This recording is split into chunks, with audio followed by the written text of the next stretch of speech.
Welcome to Talk of the Town. I'm Janet Cresson. I'm filling in today for Justin Riley and Jessa Jeremiah. So, who's your favorite action hero?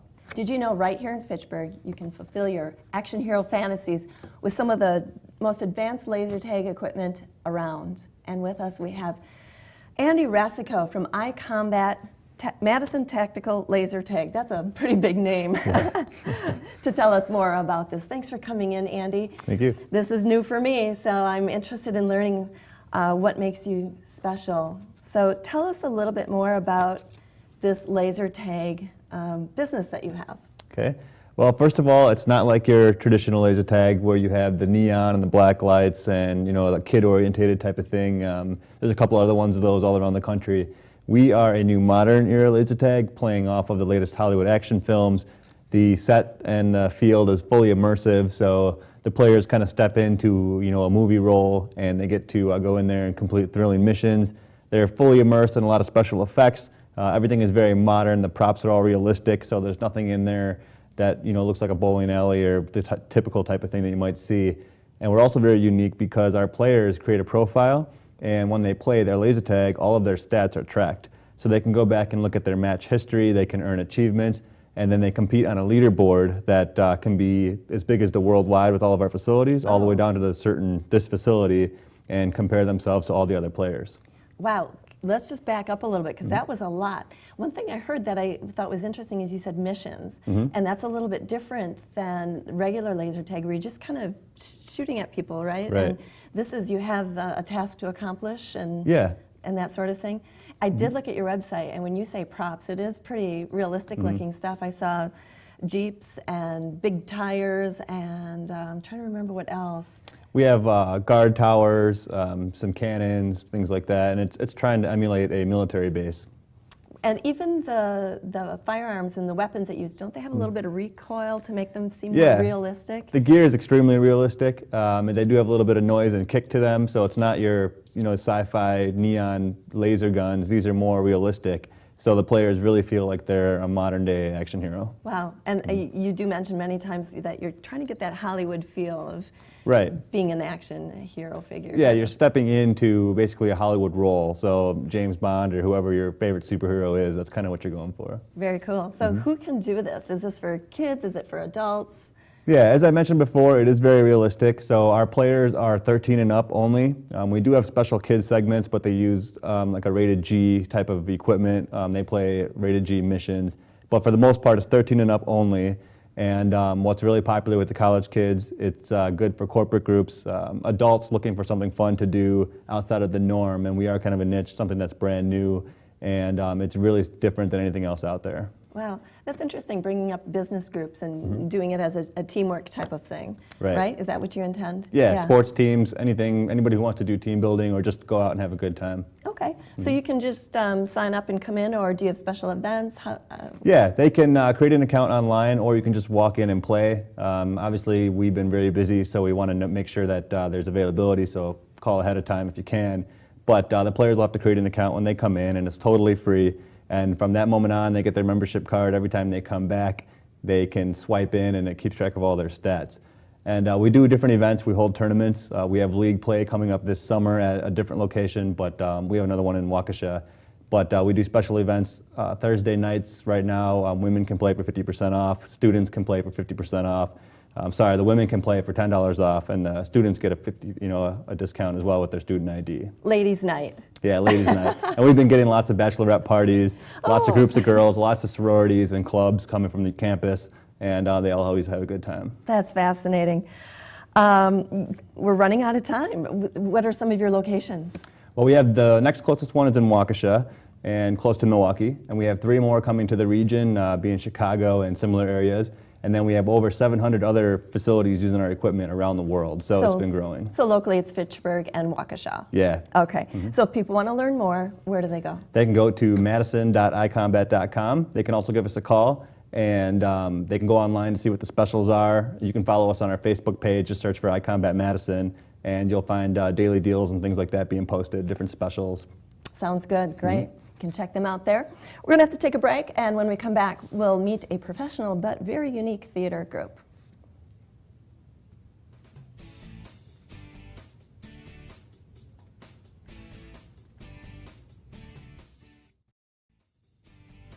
Welcome back to Talk of the Town.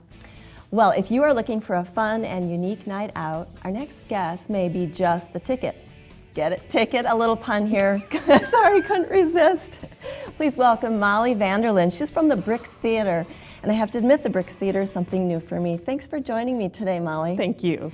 So tell me and our viewers what the Brix Theater is. What is it about? The Brix Theater started in 2009 from basically two guys who used to work at the Repertory Theater. And we are just a small theater. There is no physical location, but we do things around Madison. And we sometimes put on full-blown plays that we don't see too often. And currently we're doing these story share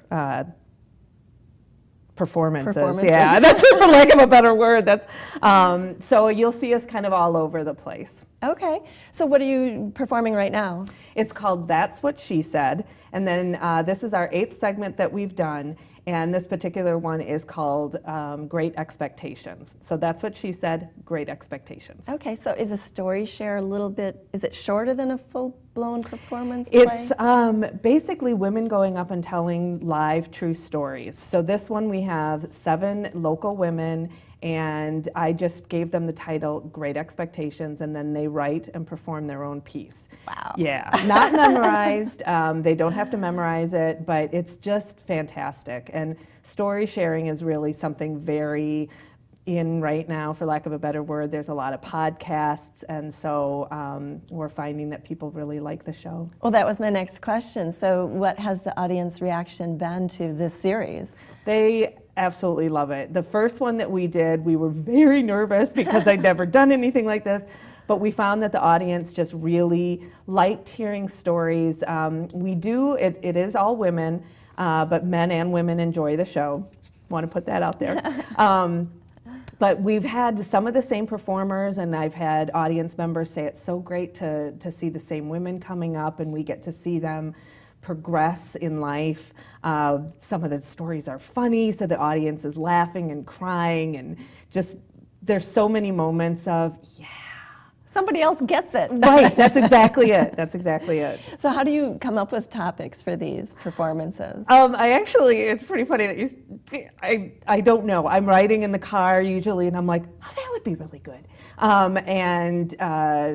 Usually we'll toss it around with the Brix just to see if this is a topic that people would really like. Usually it's just 1 or 2 words. Great Expectations, I admit, it's because I love Dickens, although none of the stories are about Charles Dickens. And it's usually just one of those, yep, that's the topic. So that's where the idea for this particular one came from, was you were inspired by Charles Dickens? Yeah, I think I was listening to him in the car, not him, but some podcast or something, and I went, oh, Great Expectations, yeah. And then, so other story share ideas come from just life experience? Just life experience. We've had Lie, that was just the title, Lie. Motherload, which I really wanted to talk about being close to 50 and not having any kids, and I thought Motherload was sort of a loaded title. We had Story of Our Life. I mean, yeah. Again, things that everyone can relate to, Yeah. male or female, I'm sure. Exactly. Right? Everyone's got brothers and sisters and mothers and fathers and all of that. So what else do you do? You said you do these story shares, but you've also done performances? Or? We have done other full-length plays. So the Brix has done, trying to think, we did some Shel Silverstein, which was sketch comedy. We did do some full-length plays a couple of years ago, but we're finding that this is sort of our niche, that we're really pretty good at it. And I also want to say that we do have a men's version, and it is called Nuts in the Ballroom. And there will be shows coming up too this year, and unfortunately I should have the date memorized and I don't. So I have to apologize to another producer. We're almost out of time. If people are interested in finding you in one of your performances, how do they do that? There's 2 places. We are on Facebook, both under the Brix Theater and also under That's What She Said, Great Expectations, and also the Brink Lounge has been very nice to put some links up for us. Very good. Thank you. It's been very interesting. Good luck with your future performances. We need to take a break, but when we come back, we'll turn our discussion to the tough topic of infertility. We'll be right back.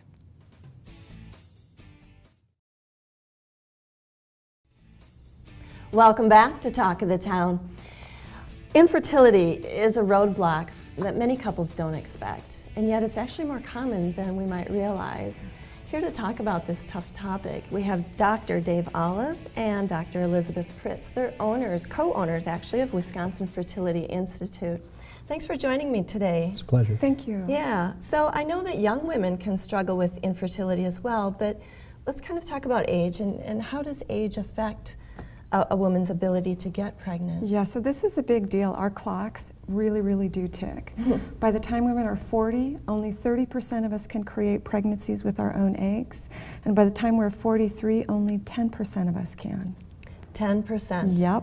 Wow, and I think that's kind of tough because people seem to be starting families later in life these days. That's true. Is there a way to determine how many eggs that a woman does have left if they want to try? Yeah, there is. It used to be tough. You used to have to come in on a very specific day during the menstrual cycle and have very specific testing that was expensive. It either involved blood testing or ultrasound testing. But today, there's a cheap blood test that can be done anytime called an AMH, and it's very inexpensive. That's amazing. I was doing a little reading, and they said by age 40, roughly 97% of your eggs are gone. Yeah. So if most are gone, what is a woman to do? What can be done? Yeah, so other than adoption, there are a lot of options. You can utilize donor eggs, and they can come from someone you know.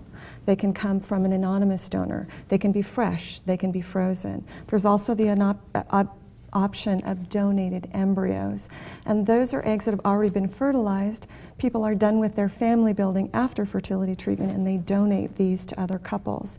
And we offer all of these options at the Institute. In fact, we're the only center in Wisconsin that does. That's actually what I was going to ask next is, you know, I hear about these types of procedures and options, but they seem so far away, I guess, and to think it's available right here in Madison. So amazing. It's nice to have that option, I suppose. Yeah. Talk about the egg donor and what are the benefits for Yes. them? Yeah. Besides the financial compensation, which really is quite good, you know, it's a gift that you give to these families, and they've been struggling for years with infertility.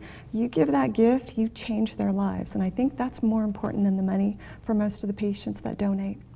That is a pretty incredible gift. Yeah. It's a life-changing gift. And when I was reading about it, the struggles with infertility really can impact couples terribly and their marriage and a person's wellness in their mind, I guess. So it's Absolutely. It's a big deal. What about becoming one? How does a person go about starting if someone's interested in donating eggs? It's actually quite easy. Somebody has to be between the ages of 21 and 30, and if there's a woman out there who wants to donate who's within that age range, all she has to do is call us. We will take care of it from there. We screen them. We look for their own history, their own medical history, their family's medical history, and by and large we catalog that information and then allow our patients to choose from the dossiers of each of the donors. So we don't exclude people outright just because they have a family history that may contain diseases, or in fact, even if they have certain diseases, we allow the couples who are interested in that egg donor to make the decision themselves. Interesting. So you keep a catalog so a couple that's considering this option of using an egg donor, they can review those options and choose That's correct. their donor. In fact, what they do is they can come online. We actually give them a password. They go to our website, they go online, they look at short versions of each of the donors, anonymously, of course. And then if they're interested in certain ones, they can come into our office and look at the more complete information provided. Wonderful. Amazing. I assume same-sex couples can utilize this option too, right? Oh, yeah. Absolutely. Yeah, that's actually the primary way that they're able to conceive these days. Same-sex female couples, it's easy because either one of them can actually undergo donor insemination with donor sperm. But for male couples, it's more difficult. Same-sex male couples require both an egg donor and someone to carry Sure. the child. So a gestational carrier, in addition to egg donation, is required. Okay. Unfortunately, we are out of time. So if someone's interested, where do they go to learn more?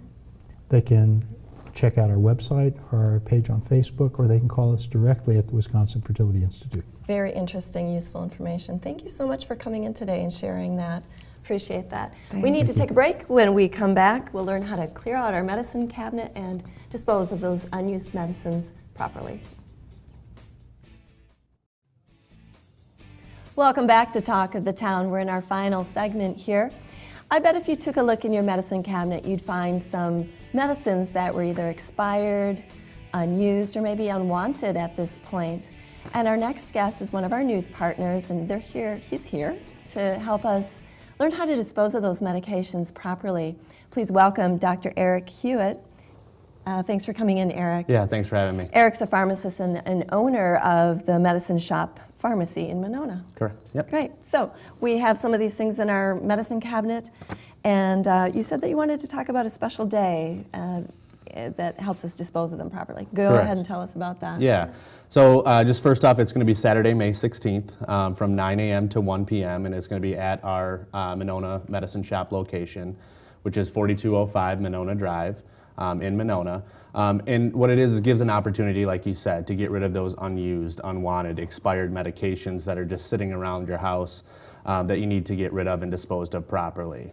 And it allows not only an avenue for that, but allows for the proper disposal of those medications. Okay, so that's what the day is, or the event. Why only a specific day? Why not anytime? Just bring it in. Sure, and that's a good question. And the DEA is the one that kind of controls that, because you can imagine there's some controlled substances that are out there that people are taking for pain or some medications of abuse, things like that, that really need to be disposed of properly so they don't get in the wrong hands. Sure. The DEA has rules, of how that gets disposed of.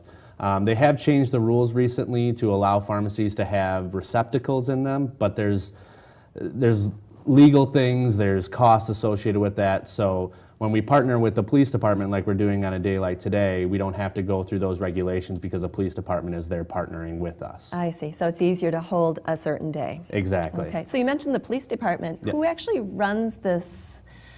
What is it called? Prescription Drug Take Back Day. Who runs the program? It's in combination with the Medicine Shop Pharmacy and, for us, the Monona Police Department. Okay. And like I said, when we have the police department there, then we don't have to abide by the DEA rules because there's a police officer present to take back those medications. So it's really a combination effort between those two agencies. Sure. How long have you been doing that? It's been, I believe this is going to be the 6th year that we've partnered with Monona Police Department. Okay. So. And why do you believe it's so important to dispose of them in this manner? Sure. It's kind of twofold. One, there's an environmental impact, so we're not making sure that we're throwing them away in landfills, or worse yet, flushing them down the toilet and having, trace elements of those medications showing up in our drinking water. So that's the environmental aspect. The other aspect is preventing those prescriptions from getting into the wrong hands, like I mentioned a little bit before. Just because they're expired or you don't want them anymore doesn't mean somebody doesn't want to get their hands on them. So if we make sure that they're disposed of, they're not around, they're not potentially abused by somebody, because that's oftentimes where major drug issues start, not only with prescription drugs, but then going on to street drugs and things like that. Sure, and just having this event makes a person think, what do I have in my medicine cabinet? Maybe I should take a look. It's been a while. Very true. Yes. Sure. Are there certain medications that aren't accepted? Yeah, there are. One is sharps, anything that has a needle on it. Obviously, there's OSHA rules against that, meaning you don't want to have anybody stick themselves. Liquids or inhalers are the two, because they do get taken to an incineration place, and those containers, especially that are in inhalers, can explode, and you want to make sure that that doesn't happen. So like asthma inhalers? Exactly. referring So, to. yep. So those are actually best just tossing out in the garbage because they can't be incinerated. Okay, interesting. And so we said so far it was Saturday, May 16th, and Yep. it runs from 9 to 1. What if someone can't make it in at that day or that time? What are the options for someone? Sure. There's a couple of things. A lot of times, police departments, local police departments will actually have a receptacle in their lobby.